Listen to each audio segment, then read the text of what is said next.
Hi friends, बिहाली के लोहाईराम ME school के headmistress माया देवी उपाध्याय ने education department के मिलन दास और दूसरे एक टीचर ब्रजेन कुमार दास का अत्याचार सहन न कर पाने के लिए खुद की जान दे दी।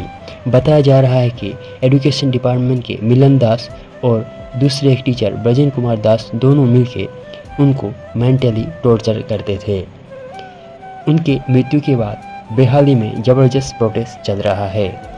प्रोटेस्ट कर रहे लोग और दूसरे टीचर्स बताते हैं कि मिलन दास नामक एजुकेशन डिपार्टमेंट का ये ऑफिसर दूसरे टीचर्स को भी ऐसे ही हैरेसमेंट करता है और बिना गलती के ही टीचर्स को धमकाता है और दूर जगह ट्रांसफ़र दे दूंगा बोल के धमकी भी देता है।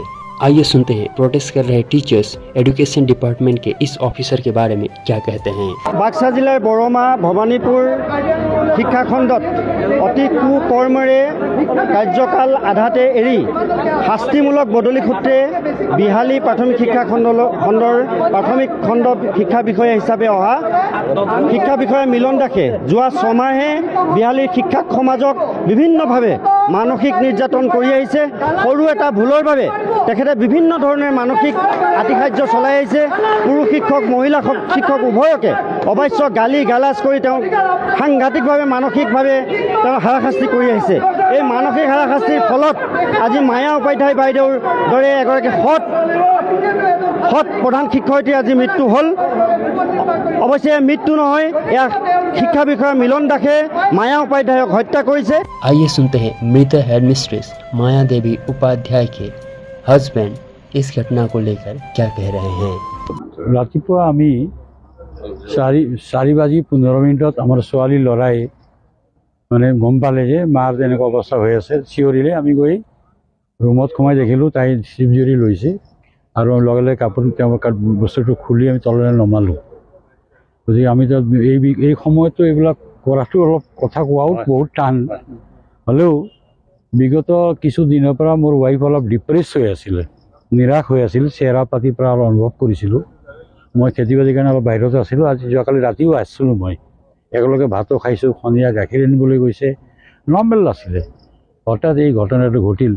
পিছত আমি গম পালোঁ তাইক এটা ডিপাৰ্টমেণ্টেল এটা ডাঙৰ প্ৰেছাৰ আছিল, সেটা অপমানক বোধ কৰিছে আৰু নকৰা কথাবিলাক লগাইছে।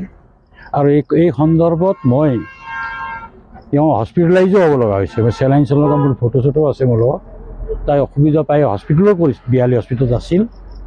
আৰু এই বিষয়ত মই আমাৰ MP ছাৰ ৰঞ্জিত দত্ত ঘৰৰ মানুহ নিচিনা তেওঁ কথাটো কওঁতে কৈছে লিখিতে মই তেওঁৰ ওপৰত একশ্যন ল'ম আৰু তেওঁ বহুত আগতে কেছো আছে বুলি কৈছে। ডিপাৰ্টমেণ্টৰ ওচৰত আছিল, কাৰ ওচৰত আছিল এই বিষয়টো?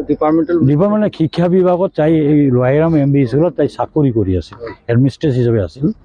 তেতিয়া ক'লে যে তাই ভালকৈ খাদ্য নোখোৱাই ইউনিফৰ্ম পোৱা নাই।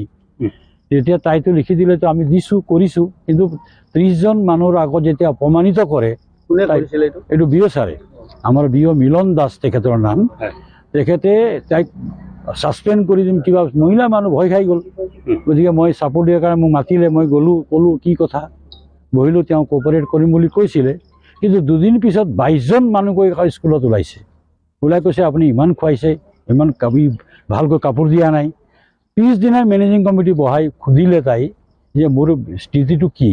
তেতিয়া মেনেজিং কমিটিয়ে ক্লিন চিট দিলে, উন্নত মানৰ খাদ্য যোগান ধৰিছে আৰু যিবিলাক এভেইলেবল ছাত্ৰ ছাত্ৰী আছিল তেখেতলোকক তেওঁলোকে কাপোৰ কানি পাইছে। এই ধৰণে তাই ষ্টেটমেণ্ট কৰি এই গোটেই কপিটো মই MP ছাৰক কথাটো ষ্টেটমেণ্টটো তেখেতৰ চিঠি সহ মই দিছোঁ। ইয়াতে তেখেতে DC ছাৰক দিলে, DC ছাৰে মাতি তাই ষ্টেটমেণ্ট ল'লে। DC ছাৰৰ আগতো তাই কথা সুধিছে তেখেতে আপোনাৰ অসুবিধাটো কি কওক। হ'লেও তেওঁ ক'লে যে অলপ খেলি মেলি হয় বাৰু বাইদেউ, আপুনি চিধা মানুহ, এইবিলাক তেওঁ লগাইছে।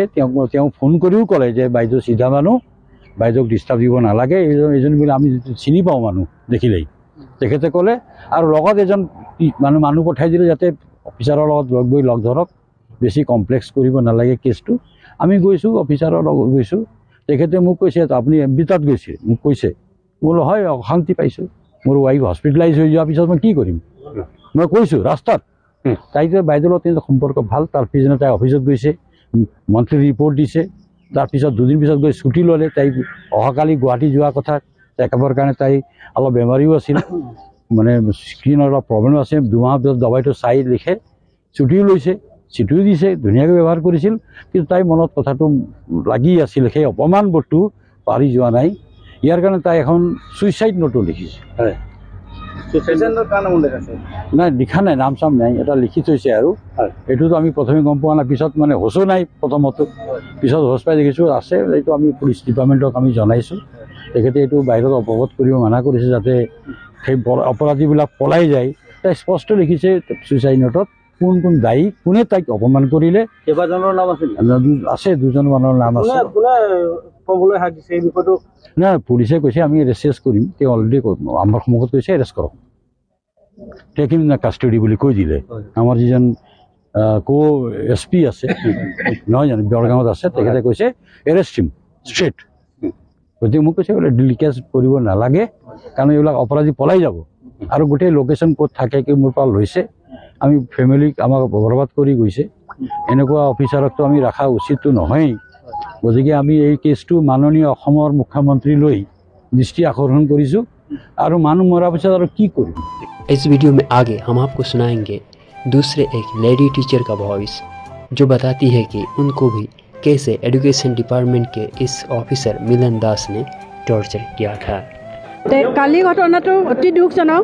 বাইদেউ এগৰাকী অমায়িক ব্যক্তি আছিলে, যিয়েই নহওক, তেওঁ অমায়িকেই হওক, যিয়ে হওক, মানুহৰ দুখ থাকিলেও মানুহৰ হয়। কিন্তু যিটো আমাক কৰিলে, আচলতে তেখেতে এগৰাকী দুগৰাকী নহয়, আমাৰ প্ৰতিগৰাকী শিক্ষককে তেওঁ আচলতে হত্যা কৰিছে। তেওঁ আমাক মানসিকভাৱে হত্যা কৰিছে। বাইদেউ আজি শাৰীৰিকে আমাৰ মাজৰ পৰা গৈছে, কিন্তু তেওঁ আচলতে আমাক মানসিকভাৱে হত্যা কৰিছে।